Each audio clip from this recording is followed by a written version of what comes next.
ओम गुरुभ्यो नमः. सद्गुरु मालती आई नमः. आपण कोणा एकाची साधन गाथा हे मालती देवी लिखित, ओम मालती देवी लिखित आणि त्यांचे अनुभव हा ग्रंथ आपण त्याचा अभ्यास करतोय. काल आपण त्याचं साधनेची कशी एक एक त्यांची पायरी कशी हे होत गेली, साधना कशी सुरू झाली, त्यांनी तीव्र साधना कशी केली आणि त्या साधनेचा लाभ आणि त्या साधनेसाठी कष्ट हे सगळं आपण बघितलं. आता या ह्याच्यामध्ये अ, एक जसं मी म्हटलं, की हा एक प्रकारचा अभ्यास आहे. ही साधन गाथा म्हणजे एक प्रकारचा अभ्यास आहे. तर ह्याच्यामध्ये आईने मन ह्याच्यावरती काहीच नाही, पण आपल्याकडे सगळ्याच ग्रंथामध्ये मनाला खूप अ, हे केलेलं आहे, महत्त्व दिलं आहे. त्याचं कारण असं, की आपण कोणती गोष्ट जी आहे ते मनाच्या माध्यमातूनच होते. तुम्हाला सांगितलं जातं, की काम कमी करा, क्रोध कमी करा, लोभ कमी करा. हे सगळं जे होतं, तर सुरुवातीला आपल्याला कसं होतं, की आपण एखादी गोष्ट करून बसतो आणि मग आपल्याला ध्यानामुळे किंवा गुरूंच्या कृपेमुळे अंतर्मुखता आलेली असते. आणि मग ती अंतर्मुखता आली, की आपण त्याच्यावरती विचार करतो आणि मग आपल्याला लक्षात येतं, की हे कोणत्या विकाराने आपल्यावरती आघात केला आणि याच्यातून सुटका कशी करायची, असं मनुष्य वेळोवेळी विचार करू लागतं आणि त्यामुळे मग त्याच्यातून आपण बाहेर पडत जातो. दुसरं असं आहे, की मनाची शक्ती अ, अचाट आहे आणि मनावरती सगळं काही अवलंबून आहे. मनात असलं तर आपण साधनेला बसू, मनात नसलं तर किती प्रयत्न केला तर साधनेला आपण बसूनही ध्यान लागणार नाही. तर हे जे आहे ते असं आहे, की मनाला पण मित्र आईने म्हटलंय, की त्याला तुम्ही शत्रू समजू नका. मन हे चंचल आहे, मन हे अमकं आहे. तर मनाचं रूपच तसं आहे, तर त्याला आपण काय करणार? चंचल ते असं का ते वायुरूपच आहे. तर पण त्याला आईने म्हटलंय, की त्याला तुम्ही मित्र समजा आणि त्याला मित्र केल्यानंतर जसं तो आपल्याला मदत करायला लागतो, तसं मन हळू आपल्याला मदत करायला लागतं. आता ह्याच्यामध्ये आणखीन असं पण आहे, की दैनंदिन जीवनात ते आपले आचरण आणि हे आपण सतत पडताळून बघत असतो. म्हणजे साधकांनी बघावंच लागतं. आणि आता असं आहे, की एक गृहिणी म्हणून घरातल्या घरातच काम करणं, घरी येणाऱ्या लोकांशी फक्त संवाद व्हायचा. वाचन नाही. पेपर आलेला असला तरी पेपर पण तिला उघडून बघायला वेळ नाही मिळायचा. असं असताना सतत आपल्या अंतर्मुखता कायम ठेवून आपला अभ्यास चालू ठेवायचा. तर हे म्हणजे असं होतं, की एकच आपल्याला नाद लागला पाहिजे. म्हणजे एकच काम आपण केलं पाहिजे. तरच आपल्याला हे शक्य होतं. आता ह्याच्यामध्ये असं होतं, की अ, दोन्हीकडे संघर्ष होतो. म्हणजे आपण समाजात राहतो. समाजामध्ये वाईट बोलणारे पण लोकं असतात. सगळं सिद्ध झाल्यावरती लोकं बोलतात. सिद्ध मग त्यांना मानतात म्हणायला हरकत नाही, की आता हा व्यक्ती आपल्या हातात येणारच नाही. म्हणताना मग ते लोकं गप्प बसतात. पण तोपर्यंत समाज म्हणा, नातलग म्हणा किंवा आणि कोणी म्हणा, खास खास करून जेव्हा ती स्त्री सर्वसाधारण घरातली असते आणि तिला शिक्षणाचा, पैशाचा किंवा आणखीन काही म्हणतो त्या प्रतिष्ठेचा जर तिला हे नसेल, पाठिंबा नसेल, तर तिची साधना, तिची कोणतीही ते अभ्यास अवघड होऊन बसतो. तर अशा ह्याच्यामध्ये आईला कधी-कधी काही लोकं उलट-सुलट बोलत पण असत. स्वतः नातेवाईक पण बोलत असत. नातेवाईक म्हणत असेल, "तू काय करतेस? संसार चाललाय, तर त्याच्यामध्ये तू हे करशील का हे देवाच्या मागे लागून सगळं संसाराचं हे करून घेशील?" तर अशा तऱ्हेचं हे व्हायचं. पण त्यावेळेला आई एकच मुख्य म्हणजे आपण सगळ्या गृहिणींनी या बाबतीमध्ये आपण पण हे लक्ष दिलं पाहिजे, की असं जरी कोणी बोललं ना, तर आपण आपल्या मनाला विचारलं पाहिजे. मन हे सगळ्यात आपल्याला खरं किंवा खोटं सांगणारं असतं. आणि ही गोष्ट मी करते आहे, ती योग्य आहे का अयोग्य आहे? आणि माझ्यासाठी उपयुक्त आहे की नाही आहे? हे जेव्हा आपण स्वतःला विचारतो आणि ते सांगतं, की नाही, हे तर परमानंदाची स्थिती आहे. हे अलौकिक आहे, हे अद्भुत आहे, हे दैवी आहे. तर ह्याला सोडू नकोस. तेव्हा मग आपण त्या कुठल्याही गोष्टीच्या, कुठल्याही कोणी आड येणाऱ्या माणसाच्या आपण हे करू शकत आपल्याला आपल्याला जरूर वाटत नाही आपली त्याची पर्वा करत नाही. तर आईला पण थोडासा संघर्ष असा सहन करावा लागला आणि शारीरिक तर होताच त्रास. शारीरिक सतत ध्यानाला बसायचं, उष्णता वाढायची. आता ह्याच्यामध्ये आपण चांगला साधक आणि योगी साधक म्हणजे कसं होतं? चांगला साधक म्हणजे कसं, की तो नित्यनेमाने साधन करतो. त्याबरोबर त्याच्याकडे विवेक असतो. तो सहसा कोणाला दुखवत नाही आणि बरेचसे म्हणजे जे आपण म्हणतो ते आचार, विचार त्याचे सगळे ते संयम असतो त्याच्यावरती. परंतु जो सर्वसाधारण साधक असतो, त्याचं कसं असतं, की तो करतो, सगळं करतो. तो पोथी वाचत असतो, तो ध्यानाला पण बसत असतो, पण नियमितता नसते. आणि समजा झालं नाही नियमित, तर त्याला काही वाटत पण नाही त्याच्याबद्दल, की हो ठीक आहे, आता काल मी उशिरा झोपलो, म्हणून मी उशिरा उठलो. सकाळी मग कशी जाग येणार मला? असं तो जस्टिफाय करतो. त्याला त्याच्याबद्दल खंत नसते. त्याला त्याच्यापासून बद्दल चिमटा बसत नाही. तर हा योगी, एक योगी म्हणा, की जो एक तीव्रतेने त्या साधनेकडे चाललाय. कोणतीही क्षेत्रात असू दे, तुम्ही क्रिकेट बघा, फुटबॉल बघा, कुस्ती बघा, पेंटिंग बघा. तर ह्या ह्याच्यामध्ये जोपर्यंत आपल्याला त्या गोष्टीबद्दल, की ती करायची म्हटल्यानंतर ती चुकली, तर आपल्याला जर वाईट वाटलं, तरच आपण खरं त्याच्या मागे आहोत. तर आपलं झालं तर झालं, नाही तर नाही. मग आपली अचीव्हमेंट जी असते ती तेवढीच होते. आपल्याला तेवढंच मिळतं. त्याच्यावरती आपल्याला मिळत नाही. तर हे एक सगळ्या साधनामध्ये गुरु आज्ञा आणि ह्याच्यामध्ये सर्वतोपरी मानली पाहिजे. तर तेही होतं, की सर्वसाधारण साधक गुरु आज्ञेचं पालन करत नाही. सांगायला वाईट वाटतं, पण हे फॅक्ट आहे. कारण मी आता आईच्या सानिध्यात असल्यामुळे मी हजारो साधकांना बघितलेलं आहे. आणि आई जे सांगत असतात, तर ते चांगल्या ह्याच्याने सांगत असतात. आणि बरेच वेळेला म्हणजे आजच्याच एका ह्याच्यामध्ये मी वाचलं, ऐकलं आज मी एक पॉडकास्टमध्ये आईंच्या, की त्यांनी आईनी काय आई काय करायच्या, 3-4 जण बसलेत. ते कॉमन म्हणून आई त्याला त्या माणसाचा प्रश्न एका माणसाचा असायचा त्यातला. बाकीच्यांना त्यांना काहीच तिघांना माहिती नसायचं किंवा एक 10 जण माणसं बसलीत. त्यातल्या एक माणसाचा प्रश्न असायचा. बाकीच्यांना काहीच माहिती नसायचं आणि पण आई असं कॉमन सांगून जायच्या, की "त्यांनी अमक्याने असं केलं, मग ते तर त्याच्यासाठी असं करावं आणि आपण कधी शुद्धता पाळावी, अमकं करावं," असं सांगायच्या. ज्या माणसाला कळायचं असेल त्याला ते बरोबर कळायचं. म्हणताना मग एक दिवस कोणीतरी विचारलं, की "आई तुम्ही सरळ तुम्हाला माहिती असतं कोणासाठी हे आहे, मग तुम्ही त्यांना डायरेक्ट का नाही सांगत?" तेव्हा आई म्हणाल्या, की "गुरु आज्ञेचं जर पालन केले नाही, तर शिक्षा कठोर असते." तर ही शिक्षा होऊ नये. कारण तो आता थोडं बहुत जे काय करतोय, तर तेही त्याच्यातून पण तो खाली जाईल. याच्यासाठी मी सांगते, की त्याने ऐकलं तर ऐकलं, नाही तर नाही. मी काय त्याला म्हणून सांगितलं नाही. अशा ह्याने म्हणजे आई इतक्या सांभाळत होत्या या आपल्या साधकांना. तर त्याचं कारण असं, की आई त्या ह्याच्यातून गेलेल्या होत्या. आईने कधी गुरु आज्ञेची अवज्ञा केली नाही. कधी-कधी गुरूंनी खूप परीक्षा घेतली. आईची तब्येत ठीक नसताना किंवा हे करत असताना, की आईला आता होत नाहीये. तर ते करून घ्यायचे आणि मग पाठ थोपटायचे काही वेळेला आणि काही वेळेला तिला खूप छान समजावून सांगायचे आणि करायला प्रवृत्त करायचे. पण जी साधना आहे, ती साधना तिच्याकडनं ते करूनच घेत असत. आता हे एक म्हणतो आपण, की आपल्या गोष्टीवरती एक-एक गोष्टीवरती आपण नियंत्रण मिळत जातं आणि हे जसं-जसं नियंत्रण मिळत जातं, तर काही वेळेला असंही होतं, की साधकाला त्याचा अभिमान होतो, की असं कसं बोलले? मी असते तर मी असं नाही मग ते आपले अनुभव सांगायला लागतात, की असं झालं, मला कोणतरी असं बोललं होतं, पण त्यावेळेला मी कसं एकदम ह्यांनी सांगितलं. तर तेही होता कामा नये. आपण जितकी सहजता साधकामध्ये येईल, तेवढं चांगलं असतं. आणि त्या बाबतीत पण आपल्याला गुरु वेगवेगळ्या तऱ्हेने कसं सांगतात, तर गुरु काय प्रत्येक क्षणाला आपल्याबरोबर नसतात. एक तर अंतर्मुखता जेव्हा येते, तेव्हा आतून आपल्याला गुरु सांगत असतात, एक. दुसरं असं असतं, की कसं कसं करून एकतर तुमच्या भोवती कोणाचं तरी चांगलं भाष्य येतं, प्रवचन येतं किंवा कोण 2 व्यक्ती बोलतायत त्याच्यातून तुम्हाला उमगतं, अरे, हे दोघं जण बोलतायत, ही तर बाई इतकी साधी आहे, पण तिने इतका संयम मिळवला आणि मी तर संयम मिळवला नाहीये, असं होतं.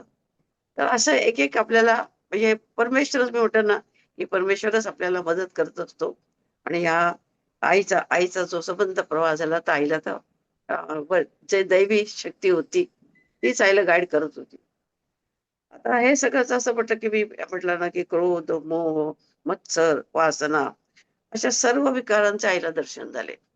तर दर्शन झाले म्हणजे कसं की काही वेळेला व्यक्त रूपात पण वासना समोर यायची. एक वेळा असं झालं की ध्यानामध्ये अत्यंत सुंदर अशी स्त्री दिसली. तर आईला आश्चर्य वाटलं की कोण आहे? तर तिने सांगितलं, "मी वासना आहे." आई म्हणाली, "तुझं काय इथं काम? तू जा." तर ती म्हणाली, की "नाही आता मी क्षीण झाली आहे तशी पण आणि तसंही मी तुझी मदतच करेन. वासना म्हणजे मी काही वाईट नाही आहे. मी चांगलीच आहे. चांगल्यासाठी पण वासना असू शकते."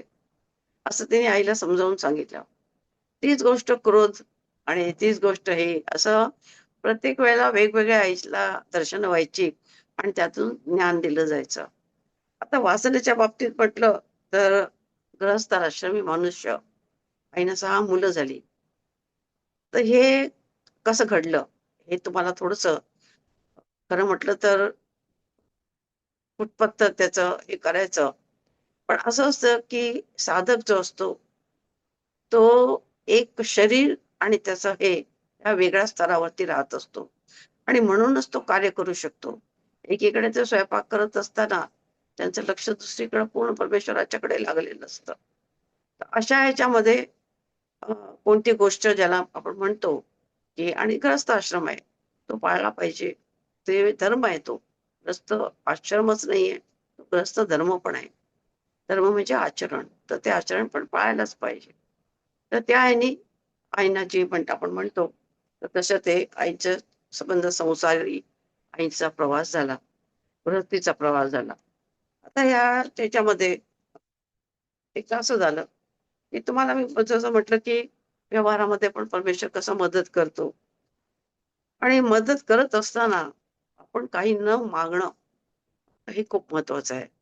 जसं नारद मुनी मला नेहमी नारद मुनीच्या बद्दल नुसता विचार केला तरी माझ्या डोळ्यात पाणी येतं, की काय मनुष्य असेल तो, की इतकं घरामध्ये हे असताना पण आणि कृष्ण जवळ त्याचा मित्र आहे. पण त्याच्या तोंडातून कधी असं निघालं नाही, की मला काहीतरी पाहिजे, मला आवश्यकता आहे म्हणून. तर हे जे एक असतं, तर ही मोठी मनाची मोठेपणा आहे का काय मला मी सांगू त्याचं हे करू शकत नाही, विश्लेषण करू शकत नाही. पण नारद मुनींचं जेव्हा आपण हे बघतो, की कृष्ण शेजारी असून, त्याचा मित्र असून रोज बरोबर खेळत असताना त्याने त्याच्याकडे काही मागितलं नाही.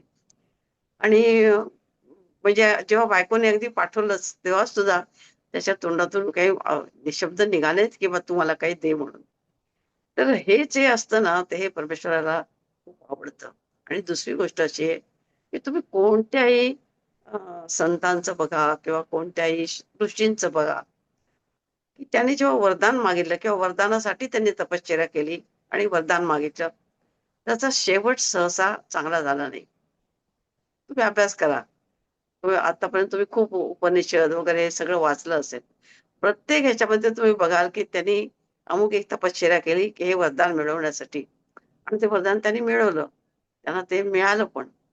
अ, ते परमेश्वराने ती शक्ती त्यांना दिली. पण त्याचा अंत चांगला झाला नाही. तर ह्याचं कारणच असं असतं, की ही नियती आहे. ही नियती जी ठरवते, तिला आपण समर्पित राहण्याशिवाय आपल्याला गत्यंतर नसतं. आपल्याला समर्पित राहावं लागतं. तर ह्या सगळ्या पैशाच्या ज्या माझे वडील म्हटलं मी तुम्हाला सुरुवातीला एकटेच नोकरी करत होते आणि घरामध्ये पैशाची आणि सारखे पाहुणे किती खर्च म्हणजे चहाचा खर्च 40-40 कप चहा व्हायचा. तर हे सगळं म्हणजे परमेश्वराची कृपा म्हणून पुरत होतं, ही गोष्ट वेगळी. पण कुठेतरी पैसा तर जातच होता ना, सामान तर येतच होतं. तर एकदा असं झालं, की आई ध्यानातून उठली आणि स्वयंपाकघरात जाऊन बघितलं महिना अखेर होती आणि घरात सामान नाही. सामान आणायचं राहिलं होतं. म्हणजे 1 तारीख आल्यानंतरच सामान आणणार. तर सामान घरामध्ये सामान नव्हतं आणि आईने काही विचार केला वगैरे आणि पुन्हा जेव्हा 11 वाजता ध्यानाला बसली, तेव्हा आईच्या डोळ्यातून अश्रू येऊ लागले. आई म्हणाली, की "किती माझी परीक्षा बघशील? म्हणजे मी संसार करतीये." म्हणजे आई जर संसारी असती, तर आईने ती सगळी व्यवस्था आधीच केली असती किंवा काहीतरी हे झालं असतं. तर ध्यान, हे येणारे लोकं त्यांची सेवा, हे सगळ्या ह्याच्यामध्ये आई कुठपत तर पुरी पडणार. अशा ह्याने आई थोडीशी व्यग्र पण झाली आणि त्या दिवशी विष्णूंच्याकडे आईने बघितलंच नाही. देवीशी आई बोलली, की "बघ तू." आणि ध्यानाला बसल्यानंतर आईने डोळे जसे मिटले, तसं आईला एक समोर काळा डबा दिसला आणि तो आमच्या घरातलाच डबा होता तो आणि मग आईला आठवण आली, की त्याच्यामध्ये 3 किलो थालीपीठाची भाजणी होती. आणि मग आई थोडा वेळ ध्यानाला बसली, उठली. आईने एक प्रकारे देवीची माफी पण मागितली आणि मग सगळ्यांना आईने थालीपीठ खायला घातलं आणि आईने त्या दिवशी सांगितलं, की आणखीन एक चमत्कार झाला, की आम्ही दिल्लीचं डेअरीचं दूध होतं तेच आम्ही घ्यायचो. बाटल्याचं दूध यायचं. आमच्या इथं तेच होतं अवेलेबल. सरकारी ह्याच्यात होतो आम्ही. तर ते घ्यायचं. त्याला काही सहसा लोणी यायचं नाही. पण त्या दिवशी आईने किती दही लावलं असेल, काय किलोचं वगैरे दही लिटरचं लावलं नसेल, पण त्या एवढ्या ह्याच्यावरती भरपूर लोणी आलं आणि सगळ्यांना थालीपीठ आणि लोणी खायला मिळालं. तर अशा व्यवहारामध्ये आपल्याला हे येऊ लागतात, अनुभव येऊ लागतात आणि एकच आहे, की आपण परमेश्वरावरती आपण हे केलं पाहिजे आणि आईच्या अशा हे असल्यामुळे आईने नेहमी काय म्हणतात तसं अ, देवाला पूर्ण समर्पित राहिली आणि बोलायचं, जे काय सांगायचं, ते देवालाच सांगायचं. मोकळेपणाने आपल्या मनामध्ये आपण काही ठेवायचं नाही. अशा ह्याने आईच्या बरोबर देवाची कृपा पण अशा तऱ्हेने होत गेली. आता इथं एक आणखीन हे आहे.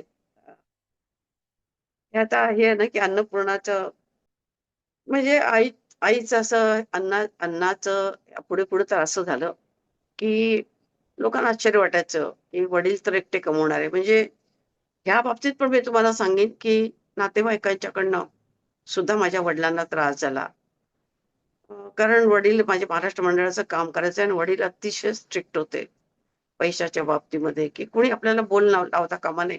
कोणाचे 5 पैसे घ्यायचे नाहीत आणि कोणाचे 5 पैसे आपण हे करायचे नाहीत, असं त्यांचं होतं. आणि मंडळाचे पैसे म्हणताना अण्णांच्या वरती, माझ्या वडिलांच्या वरती सगळ्यांचा विश्वास. त्यामुळे ते काय करायचे मंडळाचे जे पैसे असायचे, ते वडिलांच्याकडे ठेवायला द्यायचे. वडील ठेवून घ्यायचे. पण 1-2दा असं मिसअंडरस्टँडिंग झालं, की आमच्या नातेवाईकापैकी त्यांचा मुलगा आजारी होता आणि ते वडिलांच्याकडे पैसे मागायला आले. आता जे पैसे मागायला आले ते दोघं नवरा-बायको नोकरी करणार होते खरं सांगायचं तर. पण हा मनुष्यच अ, पैशाला एकदम हे होता, उधळ आहे ज्याला आपण म्हणतो तसं. आणि त्यामुळे त्यांचे पैसे हं, महिन्याअखेरी शिल्लकच राहत नसत. हं. तर त्यामुळे त्यामुळे काय झालं, की अ, त्यांनी त्यांनी मिसअंडरस्टँडिंग असं करून घेतलं, की पैसे असताना आणि त्यांनी ते पैसे पाहिले होते अन्नाच्या बॅगेमध्ये. तर खुल्लच होतं सगळ्यांना. तर त्यामुळे त्यांनी अ, असं हे करून घेतला, ग्रह करून घेतला आणि ते शेवटपर्यंत हे राहिले, की माझा मुलगा आजारी असताना तुम्ही पैसे दिले नाहीत. म्हणजे मला असं म्हणायचंय, की कधी-कधी मनुष्य आपल्या हातामध्ये डोकावून बघत नाहीत, की तुम्ही दोघं नवरा-बायको नोकरी करत असताना तुमच्याकडे मुलाला औषधाला पैसे का नव्हते? या माणसाने विचार करायचा. तो पगार आला, की जो खिशात घालून फिरायचा, तो संपेपर्यंत घरीच यायचा नाही.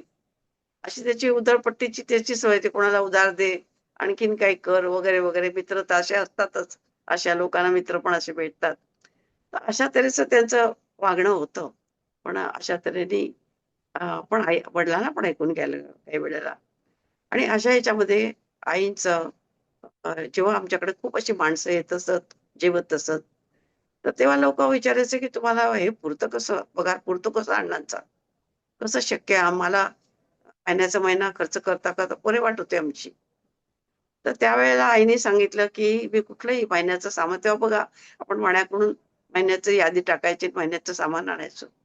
तर आई सामान आणलं, की आई त्याच्यावरती तुळशीपत्र घालायची आणि ते सगळं जे आणलेलं असायचं, ते नारायणाला अर्पण करायची.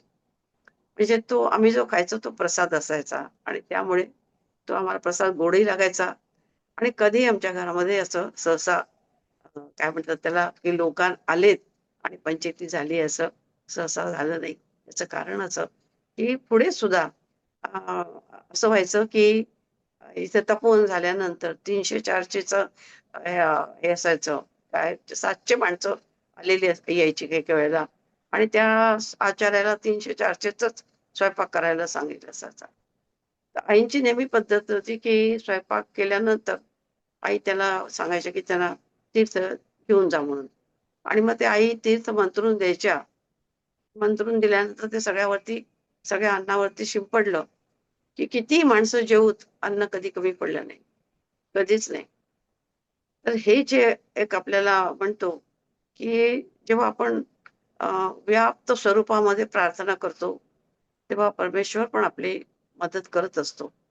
आणि जेव्हा आपण आई रोज जेवताना छोटासा असा घास काढून ठेवायची. अगदी लहानसाच. पण आईची प्रार्थना अशी असायची, की जेवढे म्हणून भुकेले जीव आहेत, त्यांचं पोट भरू दे. आणि मग आईचं जेवण झालं, की आम्ही तो बाहेर नेऊन ठेवायचा तो घास. कोणी पशुपक्षी खाऊन जायचे. तर हे जे आपल्याला आपल्यामध्ये जशी-जशी व्यापकता, मनाची व्यापकता येते, तर तसं-तसं व्यापक स्वरूपात आपल्याला कार्य करायला पण मदत होते. आता एकदा एक थोडंसं मी मध्ये-मध्ये पुस्तकातलं वाचते, कारण त्याचं मला हे लावायला जरा अवघड आहे. आईने सांगितलेलंच बरं असं मला वाटतं. आता हे कसे तुम्ही सांगितलं, की आईला प्रत्येक गोष्टीमध्ये उदाहरण देऊन सांगायचे. तर आईला एकदा असं ते झाड झाड दिसलं झाडावरती फूल आणि ते फूल जे आहे ते पूर्ण उमललेलं आहे. एकच फूल आहे आणि ते उमललेलं आहे छान. आणि डौलानं ते हे होतंय, डुलतंय. तर त्या आईच्या कानामध्ये आवाज आला, की "बघ एक फूल कसं आहे, एवढ्याशा त्या ह्याच्यावरती त्या काडीवरती त्याने कसं स्वतःला पेललंय."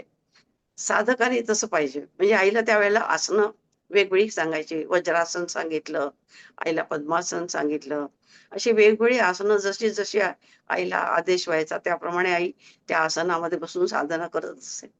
तेव्हा एका संन्याशाने तिला आईला अशा तऱ्हेने हे केलं, की "बघ, की फूल कसं हे करतं, तसंच आपल्या संन्यासाचं पाहिजे, तसं साधकाचं पाहिजे."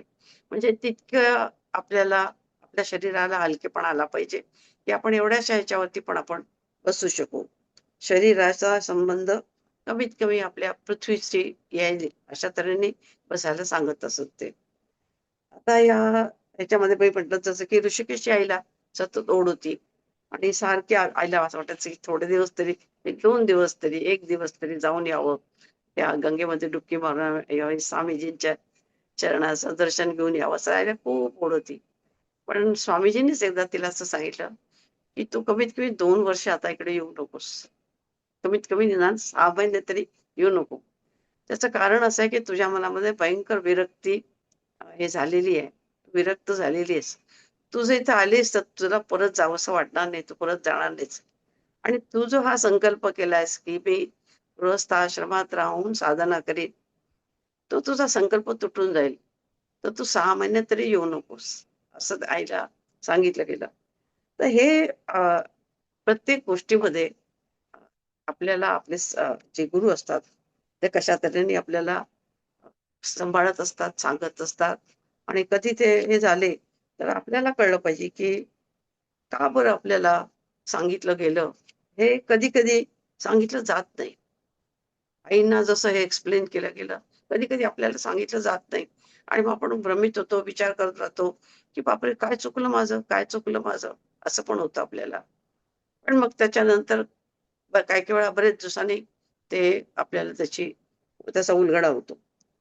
आता आज पुन्हा आईने ते अर्जुन कसं एक-एक आईची स्टेप कशी होत गेली त्याच्याबद्दल आहे. अर्जुन स्वरूपाचा अर्थ.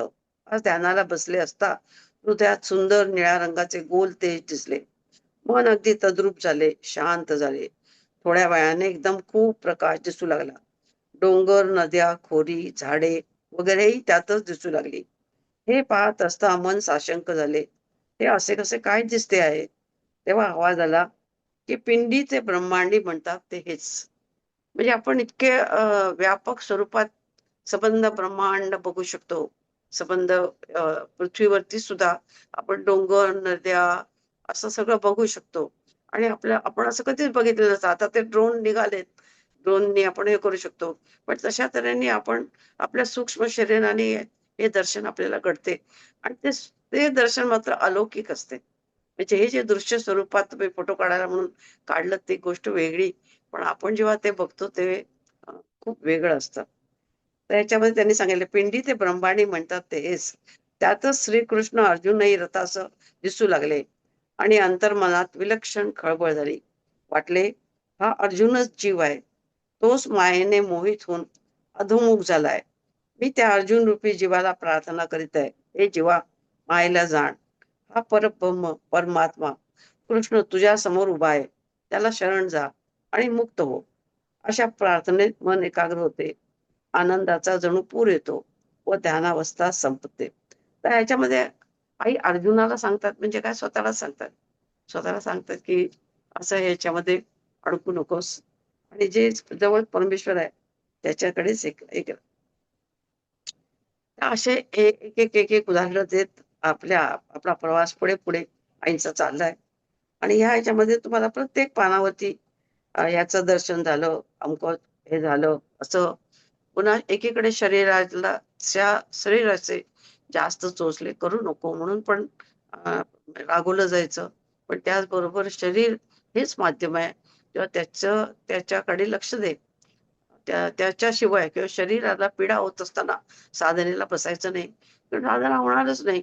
पीडा जे शरीर आहे ते मागणी करणारच. तर अशा ह्यानी अशी तऱ्हेची पण सांगितलं जायचं. तीच गोष्ट बाहेरच्या व्यवहारात कोणतीही गोष्ट घडली. मी तुम्हाला सांगितले कुंडलिनीच्या संबंध प्रवासामध्ये समर्थ रामदास स्वामींनी पहिल्या 205 श्लोकामध्ये रोज म्हणजे 2-4 दिवसांनी 2-4 दिवसांनी ज्ञान असायचं. तर व्यावहारिक पण असायचं. कधी आईचं मन चलबिचल झालं, कोणी जसं मी तुम्हाला म्हटलं मग सामाजिक काही लोक असतात आपल्या समाजामध्ये, ते जर काही बोलले किंवा त्याने जर काही असं अशा तऱ्हेने आईला दुखवलं, तर त्याचीच ते आईची सांत्वना करत असत, आईला घट्ट होण्यास सांगत असत, आईला आधार देत असत आणि त्याचबरोबर आईला पुढच्या साधनेसाठी तयार करत असत. म्हणजे आईला पक्क होत असं की स्वामी समर्थ सांगतायत म्हणजे माझं काही चुकत नाहीये असं. आता या ह्याच्यामध्ये मी जसं सांगितलं की समर्थ रामदास स्वामींनीच आईला सांगितलं की कुंडलिनी तुझी जागृत झाली आहे. आणि मग कुंडलिनीचा जो प्रवास झाला आईचा, तो अत्यंत आईला क्लेशदार होता. म्हणजे आता एक म्हणतो ना, त्याच्यामध्ये म्हटलं एग्नी आणि एक्स्टसी, म्हणजे अत्यंत वेदना, अत्यंत यातना आणि अत्यंत आनंद, असे दोन टोकाच्या गोष्टी असायच्या. शारीरिक खूप कष्ट आणि आंतरिक अत्यंत आनंद. आनंद म्हणजे वेड्यासारखं होऊन जाईल की मनुष्य उगीच हसत सुटेल.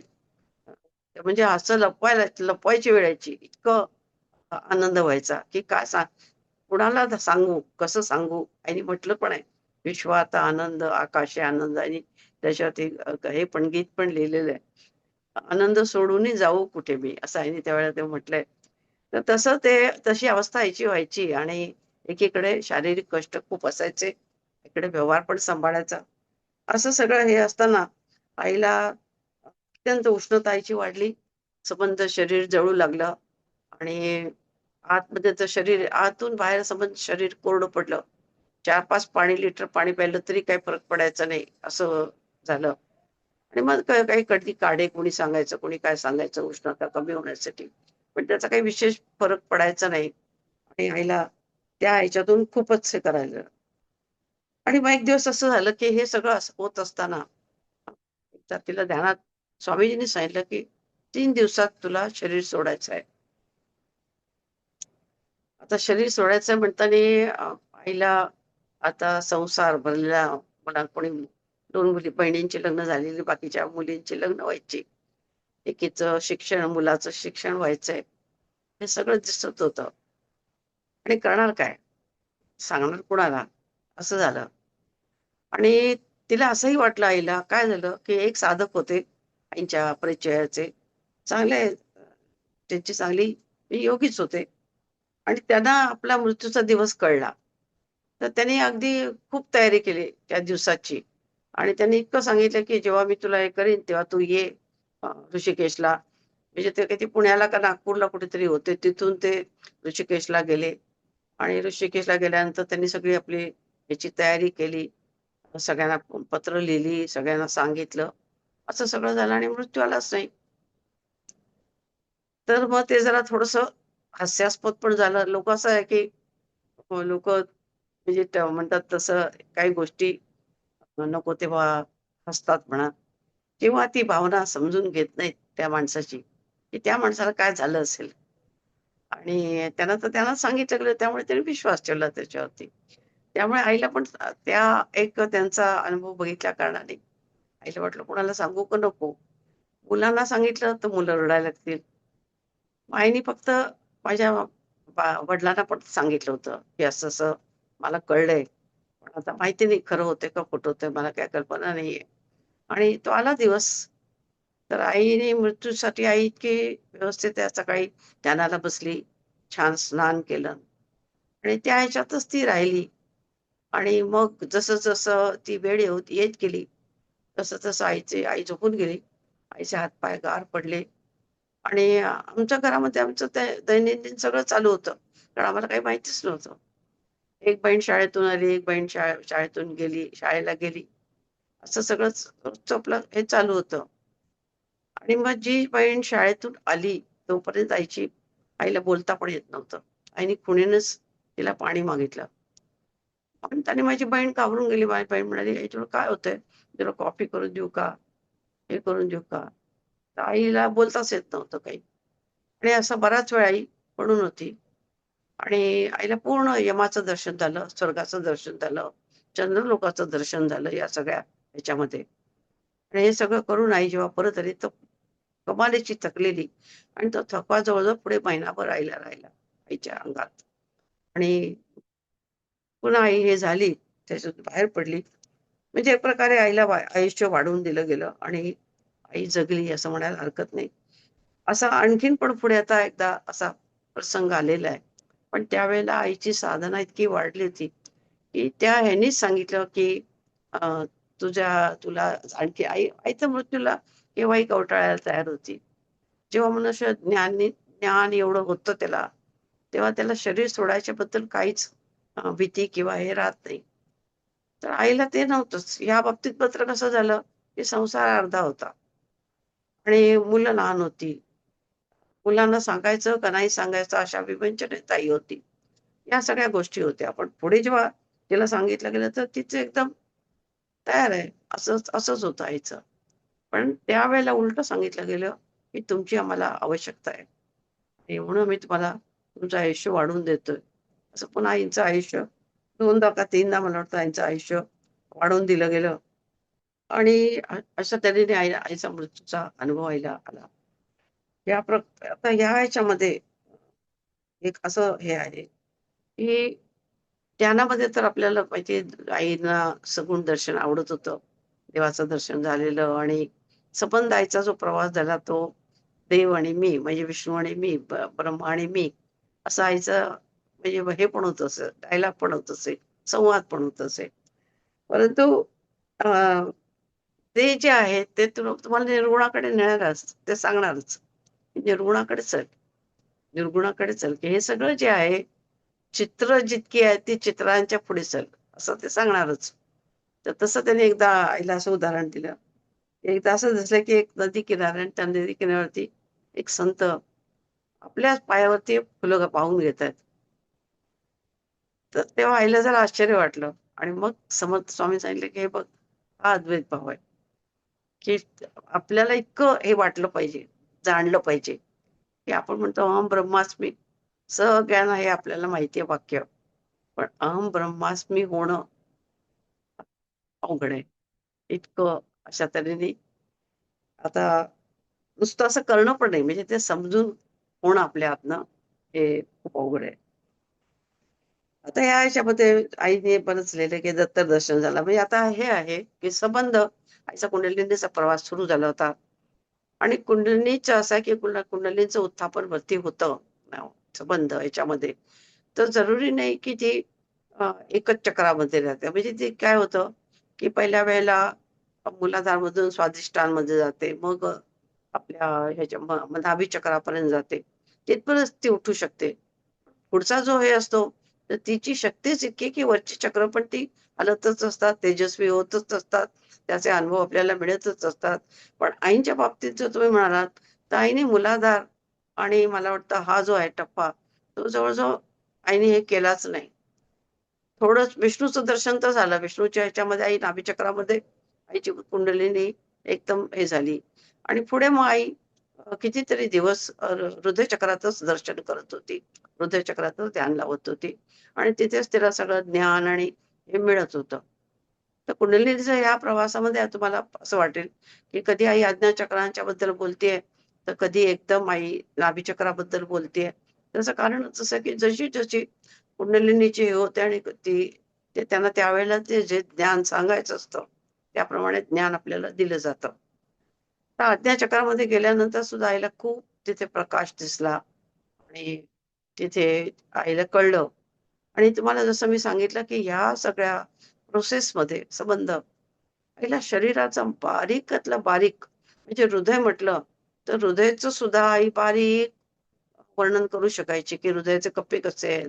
कुठल्या एकदा असं झालं, की मला वाटतं मी मागच्या ह्याच्यात एखाद्या वेळेस बोलले पण असेल, की एक कुठेतरी फॉरेनर होता आणि त्याला ध्यानाच्या मध्ये त्रास व्हायचा. अमुक एका ठिकाणी त्याचा प्राण जडला, की त्याला श्वास घेता यायचा नाही.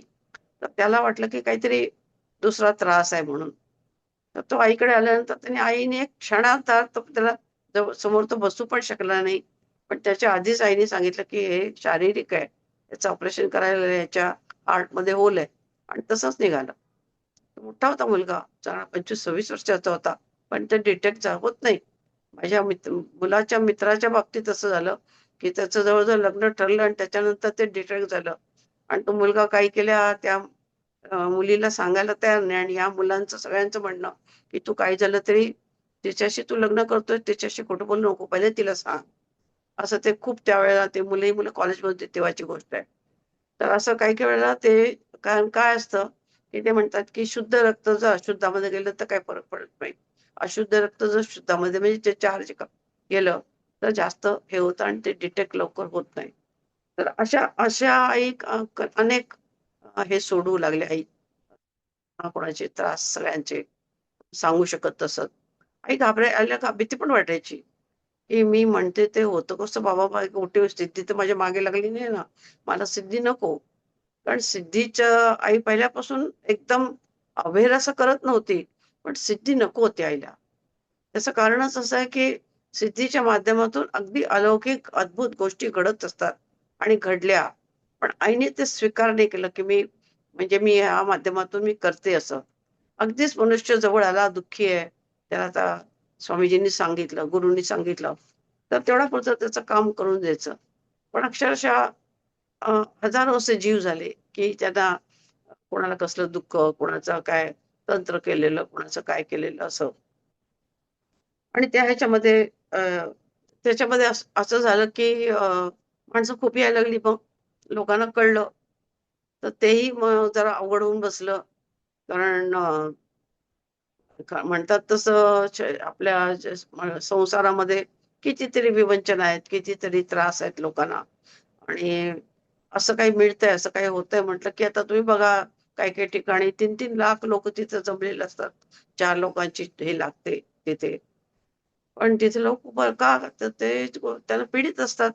इलाज नसतो आणि त्यांना इलाज मिळालेला नसतो आणि ते इलाज मिळेल अशा आशेने मनुष्य शेवटी सुखासाठी धावतोय. आणि ते सुख आपल्या इथं आपलं हे सगळं आपले जे काही प्रश्न आहेत ते जर सुटतील अशा ह्याने ते तिथे जातात.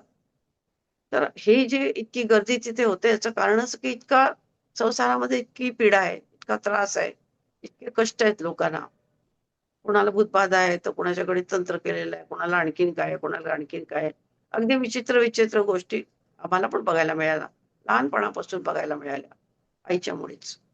आणि त्या आता ते लोकं जसे हे करायला लागले, तसं-तसं आईला जरा आणखीन साधनेच्या बाबतीत पण आणि असं पण अवघड होऊ लागलं. मी आधी पण सांगितलं या बाबतीत. आणि मग आईने शक्यतो जे लोकं येतील त्यांना ध्यानाला बसा, अशी त्यांनी आईने सुरुवात केली. म्हणजे कसं की एक त्यांना परमेश्वराकडे वळवायचा हा एक उद्देश होता. त्यांना शांत करायचं, त्यांच्या घरामध्ये शांती आणायची, असं त्यांच्या आईच्या आईनी सुरू केलं. आणि मग त्यामुळे ते लोकं काही ध्यानाला येऊ लागले. पण काही लोकं मात्र त्यांचं काम झालं नाही. तर मग ते आपोआपच ते अ, कमी झाले यायचे. आता या ह्याच्यामध्ये आणखीन आता ह्याच्यामध्ये आईने एका ठिकाणी असं केलं, की हळू आईंना गुरुतत्वाकडे किंवा गुरुच्या पदापर्यंत गुरु कसे नेत होते? आणि आईला शिष्यच राहायचं होतं. आई शेवटपर्यंत शिष्यच राहिली. प्रत्येक गुरूंनी शिष्यच राहावं असं खरं सांगायचं तर त्याच्यातच त्याला आनंद असतो आणि गुरुलाही आनंद असतो. गुरुला कळत असतं. काही वेळा असं असतं, की शिष्यापेक्षा सुद्धा गुरु श्रेष्ठ होतो. पुढे जातो आणि त्याचा आनंद असतो. गुरुला काही वाईट वाटत नाही त्या बाबतीमध्ये. तर इथे सुद्धा शिवानंद स्वामी हिला असं पुन्हा पुन्हा सांगायचे ना हे करायचे तेव्हा एकदा शिवरात्रीच्या दिवशी ध्यानाला बसले तर असे दिसले की मी गंगेत उभी आहे. माझ्या वरच्या बाजूला प्रवाहामध्ये स्वामीजी उभे आहेत व इतर काही लोकही माझ्यापासून दूर उभे आहेत. गंगा वाहते आहे. कोणीतरी म्हणते ही ज्ञान गंगा आहे. गुरुपासून तुझ्याकडे, तुझ्यापासून आमच्याकडे येते. हीच गुरु शिष्य परंपरा आहे. मला मुळीच पटले नाही. मी सिद्ध कशी होईन? तर असे दिसले, की एका फांदीवर एक कळी आहे. ती लहानाची मोठी मोठी होते आहे. ती मग पूर्ण उमलली. उमलून फुलात रूपांतरित झाली. तसा सुगंध दरवळू लागला. भ्रमरांना जणू आमंत्रणच पोचले. त्यांनी फुलाभोवती दाटी केली. गुरुदेव म्हणाले, "हे बघ, कळी वाढण्याची क्रिया पूर्ण झाली, की फूल आपोआपच उमलते. तसे साधन पूर्ण झाले, की ज्ञान आपोआपच प्राप्त होते." हे ऐकून मला खूप आनंद झाला. तर अशा तऱ्हेने आहे ना, गुरुपदी हळू-हळू पण ते खूप अजून काय म्हणतात त्याला माणसं यायला लागली होती. आई ध्यानाला लोकांना बसवत होत्या. आई अशा तऱ्हेने मार्गदर्शन पण करत होत्या. पण आई सुद्धा काही म्हणजे आपण सगळेजण एकाच वाटेचे वाटेकरी आहोत अशा ह्यानी आई त्यांचा हे करायची. पण आईने कधी अ, असा विचार केला नाही, की मी त्यांना काही शिकवते का सांगते. पण त्याचबरोबर जे येणारा मनुष्य होते, जे ज्ञानी होते, त्यांना समजवत होतं. आईची ताकद, आईची शक्ती, आईची साधना हे त्यांना समजवत होतं. आता ह्याच्यामध्ये समर्थांचा हितोपदेश पण आहे.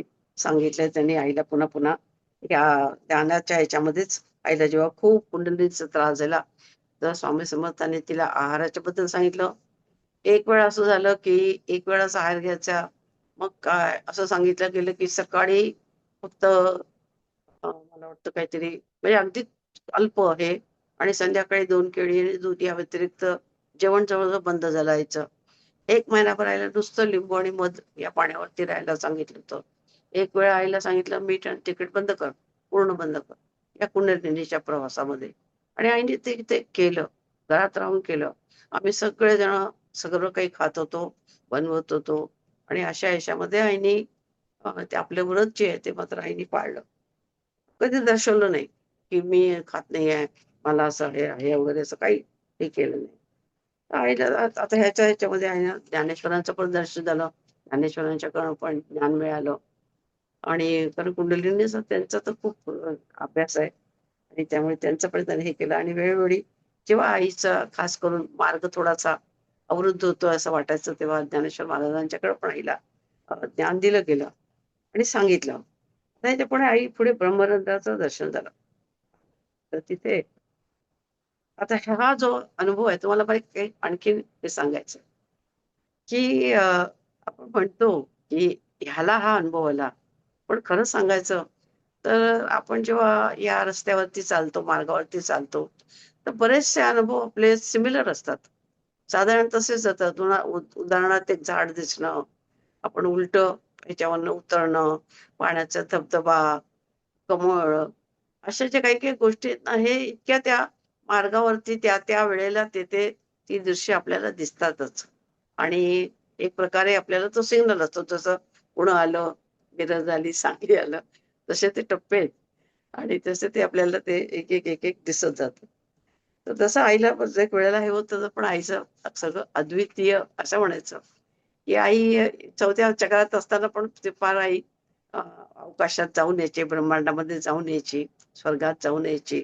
आईला इंद्रांचं दर्शन, ब्रह्मदेवांचे दर्शन असं पण आईला होत होतं. आता ह्या ह्याच्यामध्ये कुंडलीचा जन्म म्हणजेच म्हणतात ते म्हणतात, की हा एक प्रकारे साधकाचा दुसरा जन्मच असतो. आणि या ह्याच्यामध्ये अ, मुक्तीला पुन्हा पण हा मुक्ती हा विषय मोठा अवघड आहे. अवघड अशा की असं म्हणतात, की मुक्ती फार थोड्या लोकांना मिळते आणि म्हणजे जवळ-जवळ ते अशक्य आहे असं म्हणायला हरकत नाही. तर मुक्ती जवळ-जवळ अशक्य आहे असं म्हणायला हरकत नाही. कारण काय आहे, की आपलं पंचतत्व आणि आपले पंचमहाभूत याची इतकी शुद्धी व्हायला पाहिजे, तरच मुक्तीची शक्यता आहे. आणि तसं होतं. आता मुक्ताई तर एकदम हे झाले, तर एक उदाहरण आपल्या समोर आहे. आणि आणखीन पण कोणी-कोणी असे साधू संत आहेत, की ज्यांना मिळाली मुक्ती. नाही असं नाही.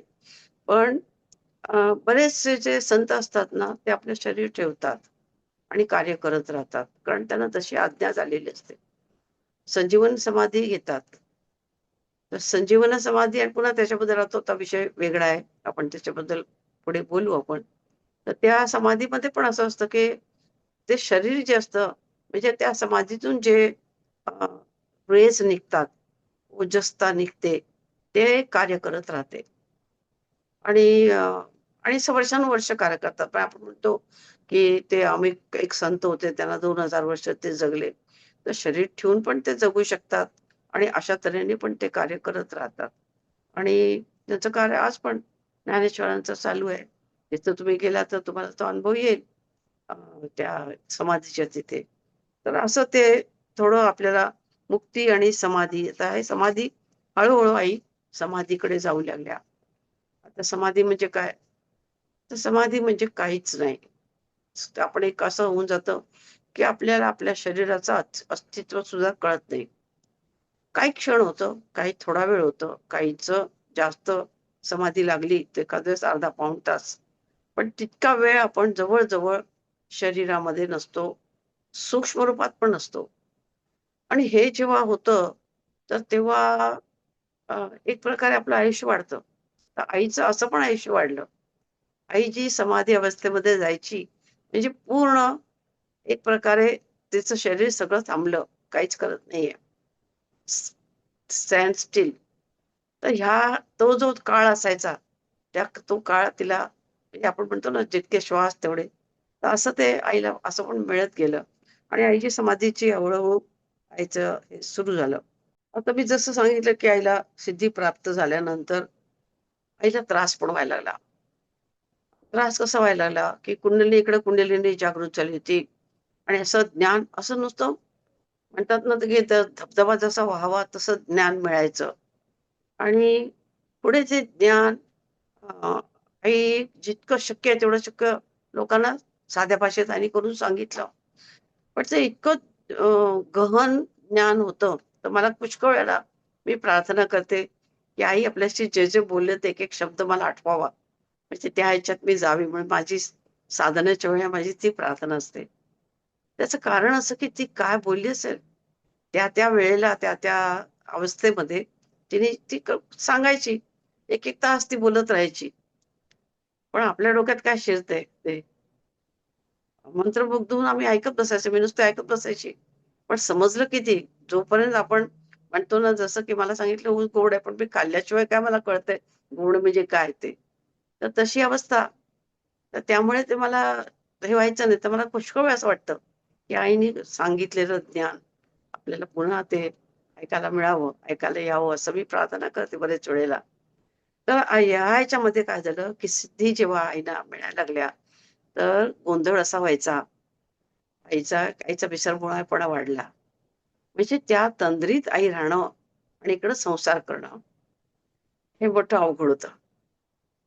आणि ती माऊली सहन करत होती. पत्र लिहिलं तर पत्र लिहायचं आणि मग ते कारण खूप आईचा पत्राचा म्हणजे तुम्हाला किती जणांना आईने पत्र लिहिले तर साधकांना म्हणजे मला वाटतं दिवसाला ती 20-30 पत्र लिहीत असेल आणि तेवढी पत्र आईला यायची. तर ते पत्र लिहीत असताना असं व्हायचं, की पत्र लिहायचं त्याला त्याला जो मेसेज टाकायचा तो सगळा मेसेज लिहून व्हायचा.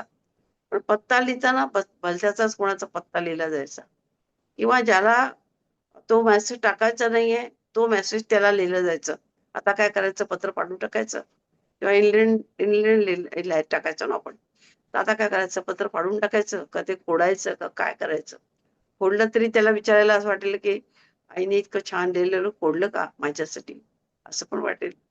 तर असं सगळी ज्याला आपण म्हणतो ना, की कोणत्या तऱ्हेने संघर्ष नाही असा नाहीच.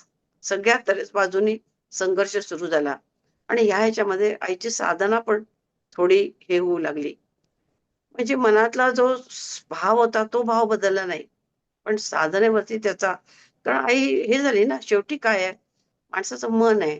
तर जेव्हा मन ते प्रसन्न नाही आणि ते बसलेलं आहे, ते दुःख करतंय, तर अशा वेळेला साधनामध्ये तो थोडा खंड पडतो. तसा खंड पण पडू लागला आणि सिद्धी अशा म्हणजे आई जे बोलेल ते खरं व्हायचं. आईला दिसायचं, आईला समोर उद्या उद्या काय होणार ते दिसायचं. कुणाचा ॲक्सिडेंट होणार ते दिसायचं. कोण जगणार, कोणाला काय होणार, कोण काय लबाडी करणार, हे सगळं दिसायचं आईला. आणि आता म्हणजे ह्या ह्याच्यामध्ये आईला इतकं भ्रमित केल्यासारखं होऊन गेलं, की काय करू मी याचं? व्यवहारामध्ये काय आपण सांगू शकत नाही, की "अरे तू परवा दिवशी तू मरणार आहेस, तयारी कर." असं सांगू शकतो नाही. कोणाला आपण असं म्हणू शकतोस, की "तू पैसे चोरतोस, चोरू नकोस. मला कळलं."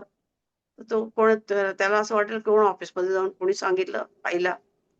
तर अशा तऱ्हेचं म्हणजे व्यवहार आणि हे हे असं अ, अद्भुत अलौकिक असं दृश्य दिसणं, याचा संघर्ष सुरू झाला आणि त्याचबरोबर आईची तब्येत, पुन्हा आईची साधना आणि त्याच्यामध्ये हे असं. तर त्या ह्याच्यामध्ये आईला सिद्धींच्या बाबतीमध्ये त्रास होऊ लागला.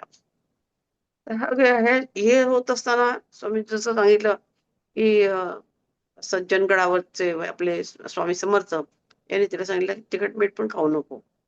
आता असं असतं, की आता आपल्यासमोर डॉक्टर बसलेले असतात, ते सांगतील, की आहार घेणं खूप आवश्यक आहे. जर माणसाला आहार नसेल, तर त्याच्या बुद्धीवरती परिणाम होतो. मालन्यूट्रिशन आपण ज्याला म्हणतो, ते खूप मोठी समस्या भारतामध्ये होती.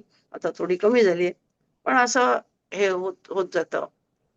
तर असं करता-करता मग आईचं इतकं तेज वाढलं होतं, इतकं तेज वाढलं होतं, की काहीही आईने कपडे अंगावर घेतले ना, तर आई इतकी सुंदर दिसायची, की काय वर्णन करू. आणि मग आईला कधी-कधी दृष्ट पण लागायची त्याची. आईला त्याचा तो पण त्रास व्हायचा. तर आश्चर्य वाटायचं, की त्या आईची 40शी ओलांडलेली होती. पण आईला दृष्ट लागायची लहान बाळासारखी. तर असं अशा तऱ्हेचे सगळ्या ह्याच्यातून जात असताना मग कोण? मग स्वामीजीच. आणि मग हळू आईना कवच सांगितलं करायला किंवा जप अधिक जास्त करायला सांगितलं. नारद मुनीने एक वेळेला आईला सांगितलं, इतका जप कर म्हणून आणि अशी साधना कर म्हणून सांगितलं. आणि असं करून आई जे म्हणजे आपण म्हणतो, की एकदम एक प्रकारे हे म्हणजे कशी नाव जी आहे ना, ती वादळातच सापडली होती असं म्हणायला हरकत नाही. असं वादळ पण आई त्या ह्याच्यातून पण हळू पुढे गेली आणि मग सिद्धीची समज तर आलीच आईला, पण त्याचबरोबर त्या सिद्धीनं आईनी खूप प्रार्थना करून शांत केलं, गप्प बसवलं.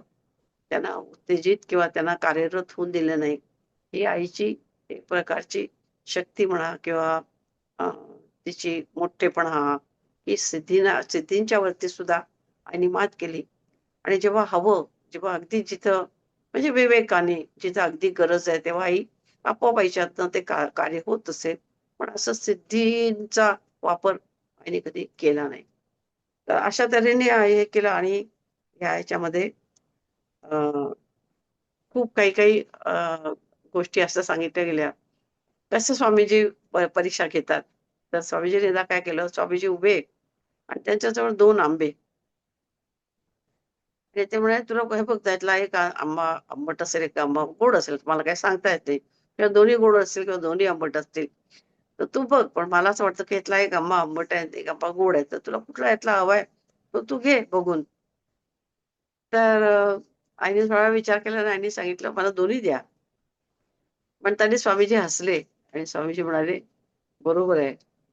गृहस्थ आश्रम आणि अध्यात्म हे तू दोन्ही बरोबर नेणार सतत, सतत अशीच तू या ह्याच्यामध्ये करत राहणार." हो झालं. कारण तू दोन्ही आंबे मागितलेस. आंबटही मागितलंस आणि गोडही मागितलास. म्हणजे संसार जो आहे तो थोडा असा तऱ्हेचाच आहे.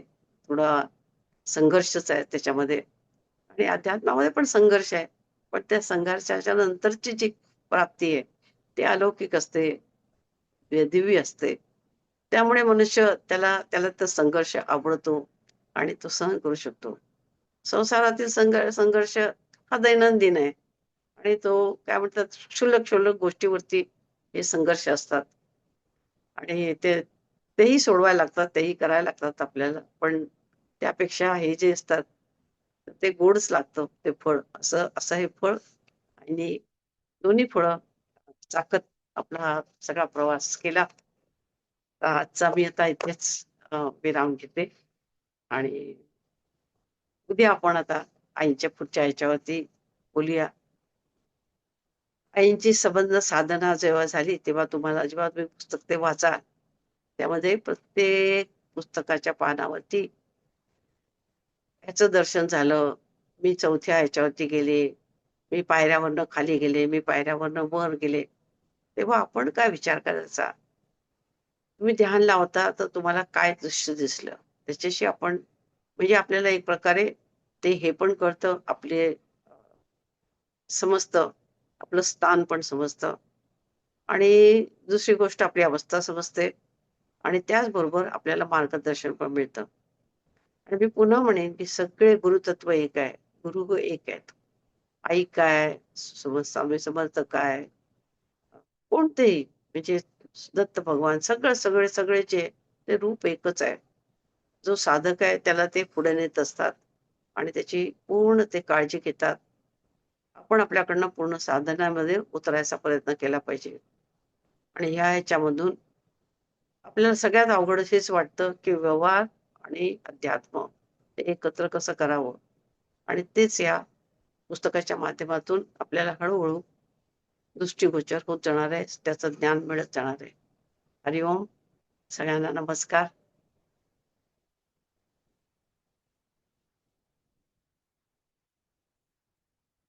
ताई नमस्कार. आपल्या मुखातून आई बोलत असतात. इतकी गोड वाणी आहे आपली की आम्हाला असं वाटतं की थांबूच नाही. एक विनंती करते ताई. बहुधा ही माझी सगळ्या सख्यांची ही मागणी आणि विनंती आहे आपल्याला की आपण महिन्यातून एकेका पुस्तकावर जरी आम्हाला असं समजावून सांगितलं, संवाद साधला, तरी आम्हाला खूप छान हे ज्ञान मिळेल ना आपल्याकडून. तर फेब्रुवारीमध्ये आपण समर्थांची दासनवमी करतो आहोत. 9 दिवस त्याच्यात जातील, म्हणजे बरं. रामदास नवमीपर्यंत. पण हो. त्याच्यानंतर महाशिवरात्रीनंतर आपण जर आम्हाला वेळ दिला, प्रत्येक वेळेला असं एकेका पुस्तकाला आपण समजावून सांगावं, अ, आपण संवाद साधावा ही विनंती. आपल्यानंतर कुणाला बोलता येत नाही ताई, कारण सगळ्यांना मंत्रमुग्ध करता आपण. आम्ही निशब्द होतो. आईची कृपा आहे खरं सांगायचं तर. म्हणजे मी तुम्हाला खरंच सांगते, मी तर चित्रकार. एक वेळ असं झालं 98 का 96 मधला इथेच आपलं दमानिस्टची तिथे काय ना देऊळ आहे बघा. त्या तिथे आईच्या पुस्तकाचं प्रकाशन होतं. आणि मी डोंबिवलीला राहत होते. मी डोंबिवलीहून आले आणि तिथे जे सूत्र म्हणजे तिथे जे सगळं ज्यांनी अरेंज केलं होतं, त्याने मला ऐन वेळेला सांगितलं, की सूत्रसंचालन तुमच्याकडे आहे. आणि माझी अवस्था अशी होती, की हातात पेपर घेऊन वाचायचं म्हटलं ना, तर पेपर तर कापायला लागायचा. मला बिलकुल स्टेजचं हे नव्हतं. खरं सांगते. बिलकुल बोलता येत नव्हतं. मी त्याला सांगितलं म्हटलं, "हे असलं काही काम सांगू नको. बाकीचं तुम्ही मला झाडू लावायला सांगितलं तर मी झाडू लावीन.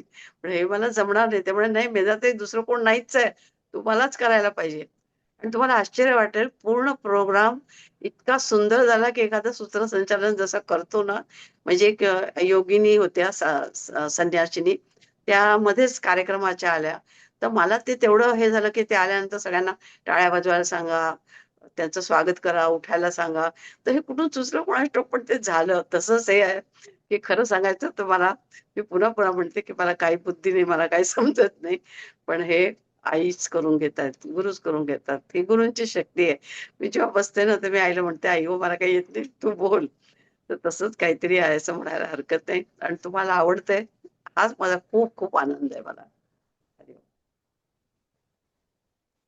आमचे डोळे भरून येतात ताई तुम्ही जेव्हा बोलता तेव्हा. त्याच्यामुळे आम्हाला, माझ्या सख्यांना सुद्धा त्यांची पण हीच त्यांनाही हेच सांगणं आहे आपल्याला. त्याच्यामुळे आम्हाला बोलता येत नाही.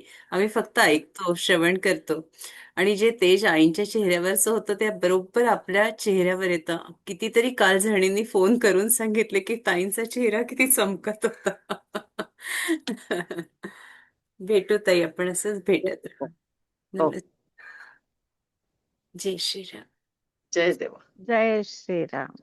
जय जय श्रीराम. जय जय श्रीराम. श्रीराम.